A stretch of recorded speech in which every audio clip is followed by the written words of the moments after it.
Good morning all of you. मैं सराफत अली और हम पढ़ रहे थे क्वांटम मैकेनिक्स और हमारी यूनिट थी सेकंड यूनिट श्रोडिंगर अवकल समीकरण। इसके अंतर्गत हम पढ़ रहे थे स्थिति ऊर्जा वक्र से रिलेटेड जो समस्याएं आती हैं उनका अध्ययन कर रहे थे श्रोडिंगर इक्वेशन के अंतर्गत। अब हमने तीन टॉपिक तो पढ़ लिए थे। चौथा हमारा चल रहा था आयताकार विभव प्राचीर। आयताकार विभव प्राचीर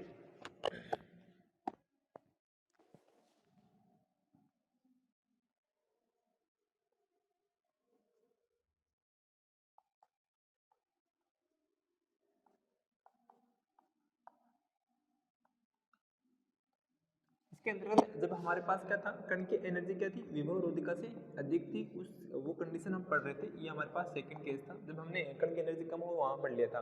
अब हमने इसके लिए जो परावर्तन गुणांक है और पारगमन गुणांक है उन दोनों की वैल्यू हमने फाइंड कर ली थी। आर की जो वैल्यू आई थी हमारे पास वो कुछ इस प्रकार आई थी, के स्क्वायर माइनस के वन का स्क्वायर साइन स्क्वायर के वन ए अपॉन के स्क्वायर माइनस के वन का स्क्वायर साइन स्क्वायर के वन ए प्लस 4 के वन थी प्लस 4 के का स्क्वायर और के वन का स्क्वायर। फिर हमने इसको एक दूसरे फॉर्मेट में और चेंज कर सकते हैं। हम इसका क्या करते हैं, न्यूमरेटर का डिनोमिनेटर में लाके डिवाइड कर दे, तो वहाँ पे एक केस और आया था हमारे पास। और हम के और के वन की वैल्यू रख दे तो हमारे पास जो इक्वेशन आती है वो ये होती है 4e माइनस v0 अपॉन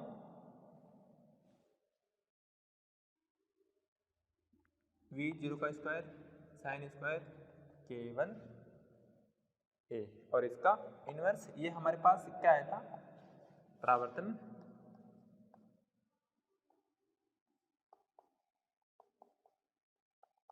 गुणांक। दूसरा है पारगमन गुणांक।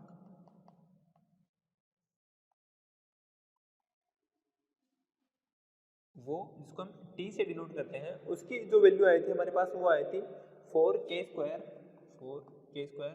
k1 का स्क्वायर अपॉन के स्क्वायर माइनस k1 का स्क्वायर साइन स्क्वायर k1 ए प्लस 4k स्क्वायर k1 का स्क्वायर। ठीक है, इसको दूसरे फॉर्मेट में लिखें तो हमारे पास जो इक्वेशन आएगी वो कुछ इस प्रकार होगी। t की जो और दूसरी वैल्यू थी वो हमें इस प्रकार मिलेगी 1 plus v0 sine square k1 a upon 4e minus v0 का इनवर्स। हमने इन दोनों की गणना हमने पिछली कक्षा में कर ली थी। अब हमें यहाँ पे देखना है कि कुल प्रायिकता का मान क्या आता है। कुल प्रायिकता क्या होती है, परावर्तन गुणांक और पारगमन गुणांक दोनों का योग होता है, वो हम निकालेंगे। अतः कुल प्रायिकता वो क्या होगी, हमें पता क्या होती है, E बराबर आर प्लस टी। आर की वैल्यू हम यहाँ से रख रहे हैं के का स्क्वायर माइनस के वन का स्क्वायर साइन स्क्वायर के वन ए अपॉन के स्क्वायर माइनस के वन का स्क्वायर साइन स्क्वायर के वन ए प्लस 4k स्क्वायर के वन का स्क्वायर। ये तो हो गई आर की वैल्यू। टी की वैल्यू हमारे पास ये रही 4k स्क्वायर के वन का स्क्वायर अपॉन के का स्क्वायर माइनस के वन का स्क्वायर साइन स्क्वायर के वन ए प्लस 4k स्क्वायर के वन का स्क्वायर। दोनों का एलसीएम लेंगे। एलसीएम क्या, दोनों का समान है, एलसीएम सेम आ गया हमारे पास के स्क्वायर माइनस के वन का स्क्वायर साइन स्क्वायर के वन ए प्लस 4k स्क्वायर के वन का स्क्वायर। जब डिनोमिनेटर अंश हर सेम हो, एलसीएम हमारे पास आ गया तो ऊपर वाले दोनों का योग के स्क्वायर प्लस के स्क्वायर माइनस के वन का स्क्वायर साइन स्क्वायर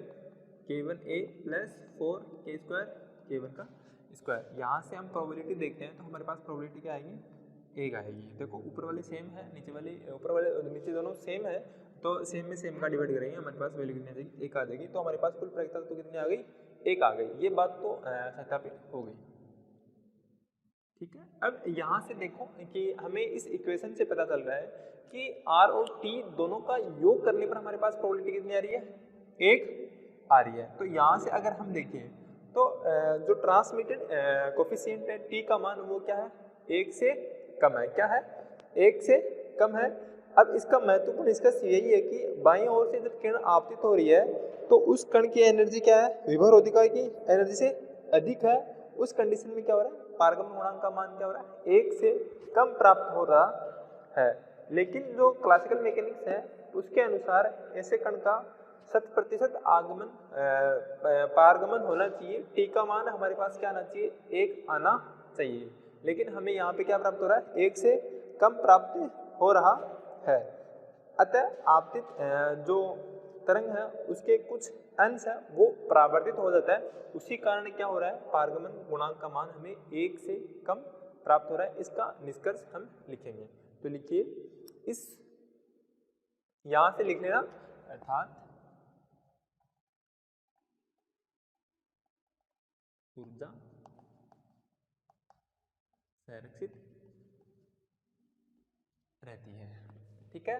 अब इस जो हमने अभी तक कैलकुलेट किया है इससे हमें ये निष्कर्ष निकलता है कि यहाँ पे जो ट्रांसपोज कोफिशिएंट है, ट्रांसमिटेड कोफिशिएंट है, उसकी वैल्यू 1 से कम प्राप्त हो रही है। लेकिन क्लासिकल मैकेनिक्स क्या कहती है, क्लासिकल मैकेनिक्स ये कहती है कि टी का मान क्या होना चाहिए, 1 होना चाहिए। कब होना चाहिए, जब क्या हो कि कण की एनर्जी क्या हो, विभवरोधिका से अधिक हो। क्या हो, विभवरोधिका से अधिक हो, मतलब कण सीधा आपतित होने के बाद सीधा पारगमित हो जाना चाहिए। लेकिन पारगमित नहीं होता, इस कोफिशिएंट का मान हमें कम प्राप्त हो रहा। वो क्यों प्राप्त हो रहा है कि कुछ भाग इसका क्या हो जाता है, परावर्तित हो जाता है, कुछ भाग क्या हो जाता है, परावर्तित हो जाता है। इस कारण हमें ट्रांसपोज कोफिशिएंट का मान, ट्रांसमिटेड कोफिशिएंट का मान क्या होता है, 1 से कम प्राप्त होता है। तो लिखो, इस विवेचना का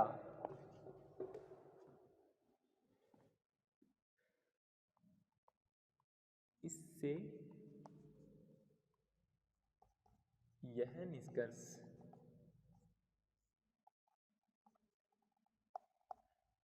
निकलता है कि इससे यह निष्कर्ष निकलता है कि बाईं ओर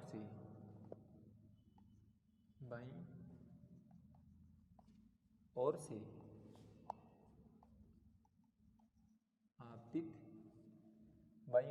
आपतित कण की कुल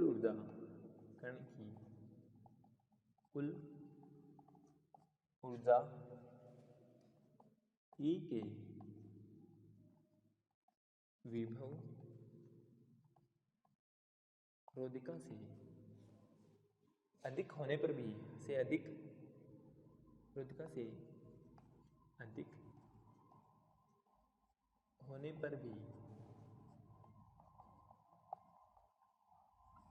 पारगमन गुणांक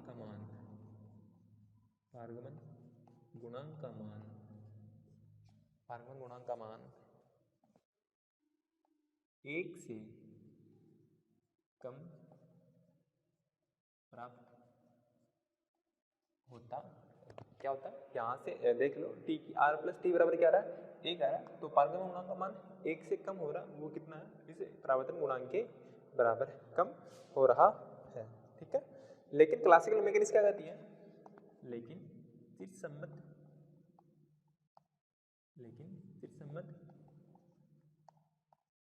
यांत्रिकी के अनुसार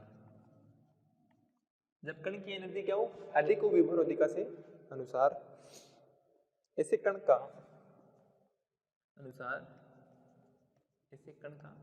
मतलब यहाँ पे जब कण की एनर्जी क्या हो, विभवरोधिका से अधिक हो, उस कंडीशन में चिरसम्मत यांत्रिकी के अनुसार ऐसे कण का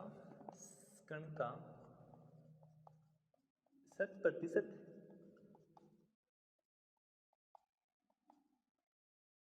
पारगमन होना चाहिए। अर्थात कहना क्या है इसका मतलब, टी का मान, ट्रांसमिटेड कोफिशिएंट का मान कितना आना चाहिए, 1 आना चाहिए,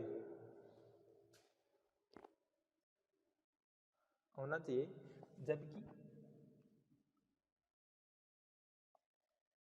क्वांटम यांत्रिकी की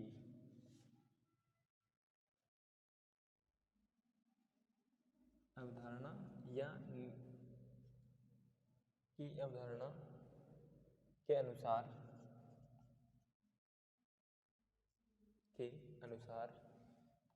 E ग्रेटर देन V0 होने पर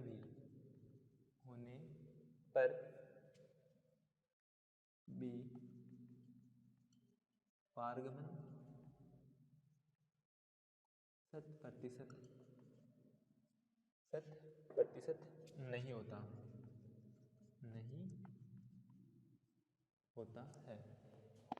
100% नहीं होता है तो क्या होता है, कुछ जो आपतित तरंग हुई है, जो कण आपतित हुआ है, उससे क्या देता है, परावर्तन हो जाता है तथा आपतित तरंग का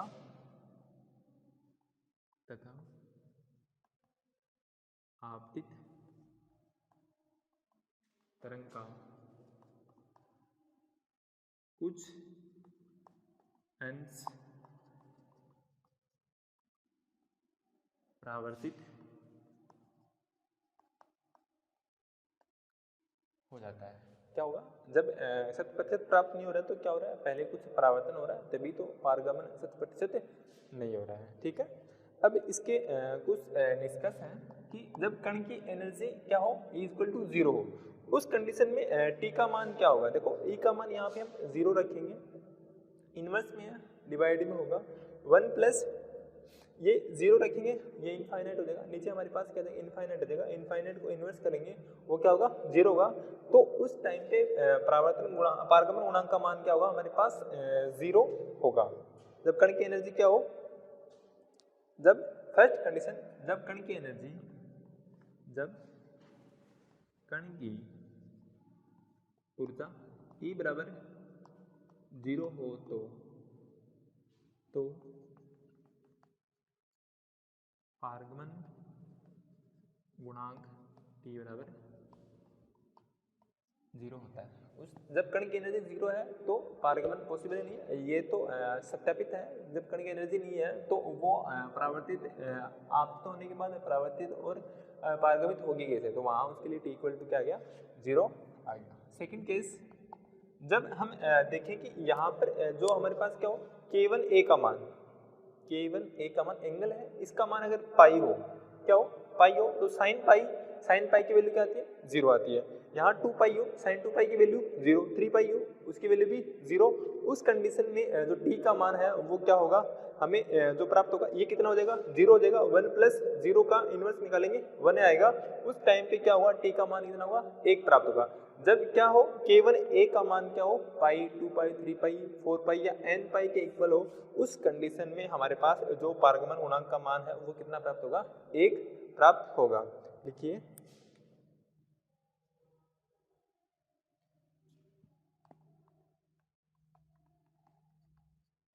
पारगमन गुणांक की समीकरण में जब K1 A का मान क्या हो, पाई हो, 2 पाई हो, 3 पाई हो, n पाई हो,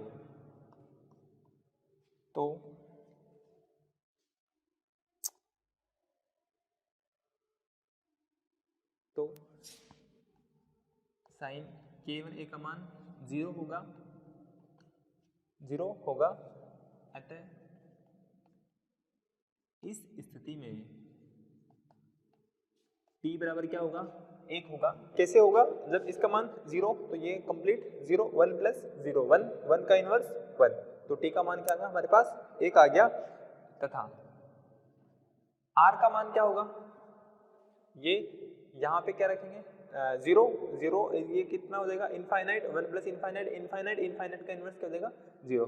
तो इस स्थिति में T तो 1 हो जाएगा, R कितना हो जाएगा, 0। तो पारगमन और परावर्तन दोनों के लिए मैंने लिख दिया, T का मान कितना होगा, ये होगा, और R का मान कितना होगा, ये होगा। ठीक है,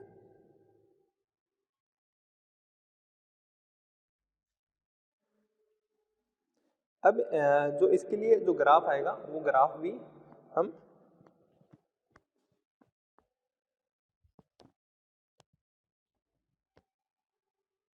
बना लेते हैं कि परावर्तन गुणांक जब आयताकार विभव रोधी का E और V के मध्य जब V0 के मध्य जब हम ग्राफ बनाएंगे तो वो इस प्रकार होगा।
अब यहाँ हमें देखने पे एक निष्कर्ष और निकल रहा है, जब कण की एनर्जी क्या होती है, एनर्जी के मान में वृद्धि होती है, तो परावर्तन गुणांक और पारगमन गुणांक किस रूप से दोलन करते हैं, गति करते हैं कि वहाँ पर परावर्तन गुणांक और पारगमन गुणांक दोनों का मान क्या होता है, संतुलन होता है। जब ये 0 होगा तो ये 1 हो जाएगा, जब ये 1 होगा तो ये 0 हो जाएगा।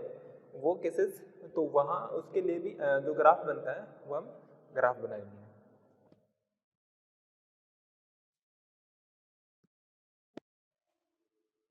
देखो तीसरा पॉइंट,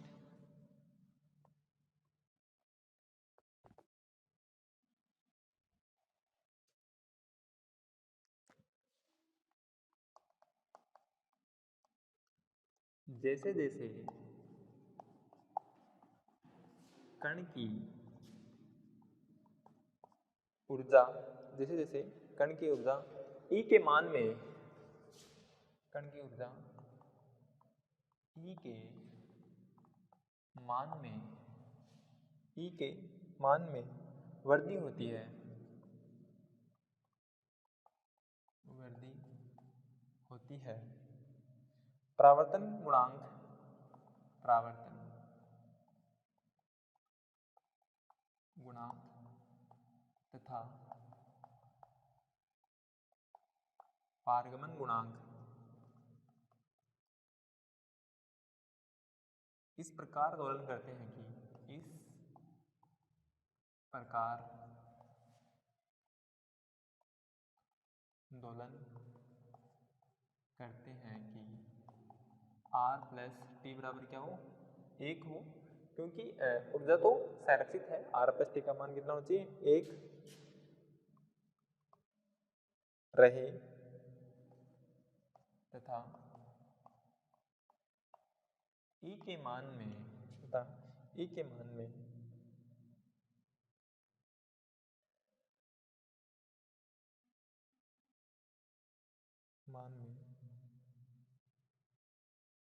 E के मान के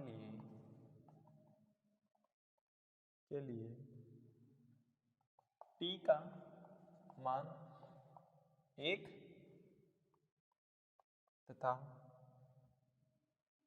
R का मान 0 हो जाता है, T का मान हो जाता है। और इस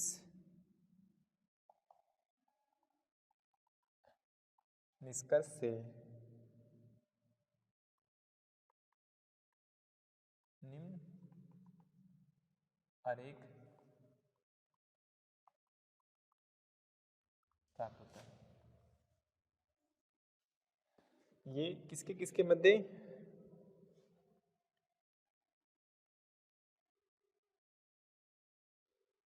R तथा T के लिए ये ग्राफ होगा E/V0 के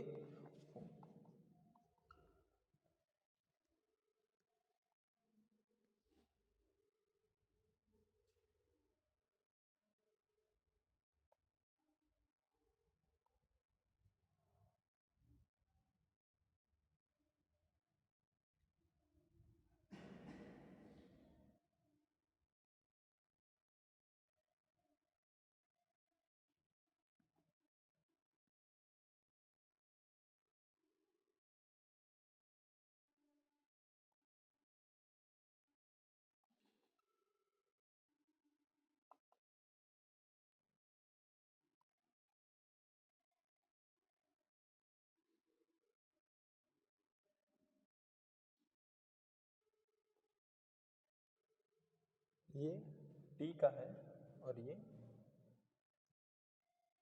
आर का है, डॉट वाला जो है वो आर का है।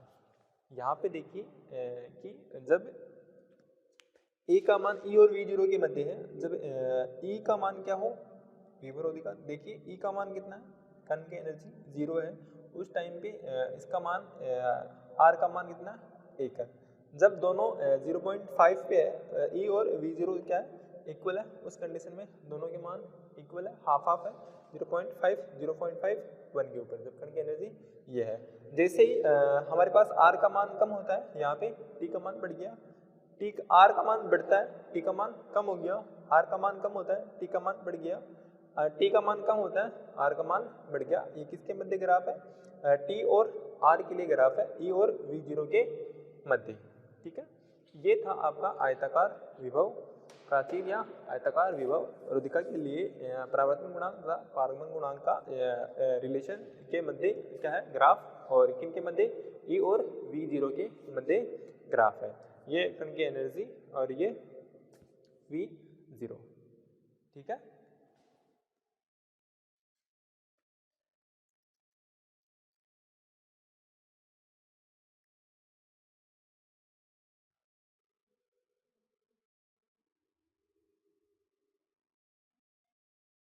ये था आपके इस चैप्टर का श्रोडिंगर अवकल समीकरण के चैप्टर का लास्ट टॉपिक आयताकार विभव प्राचीर। हमारे पास हमने 4 समस्याएं पढ़ ली।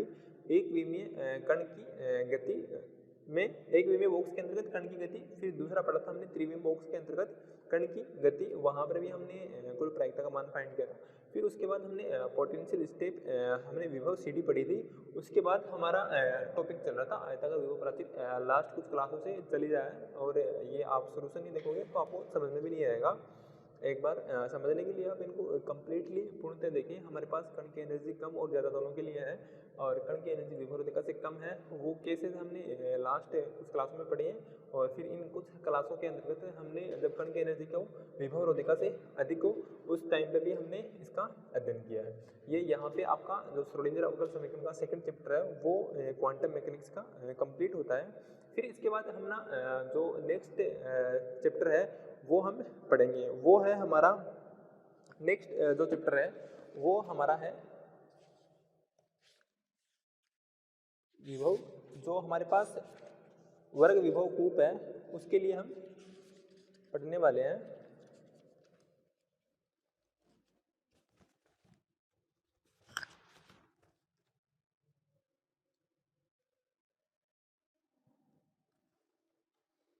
फिर उसके अंतर्गत हमारी जो स्थिति ऊर्जा वक्र से रिलेटेड जो समस्याएं थी, जो बाकी की जो समस्याएं मैंने 8 समस्याएं लिखवाई थी, 4 का तो अध्ययन हम कर चुके हैं, और उन बाकी के जो 4 हैं उनका अध्ययन हम यूनिट नंबर 3 में करेंगे।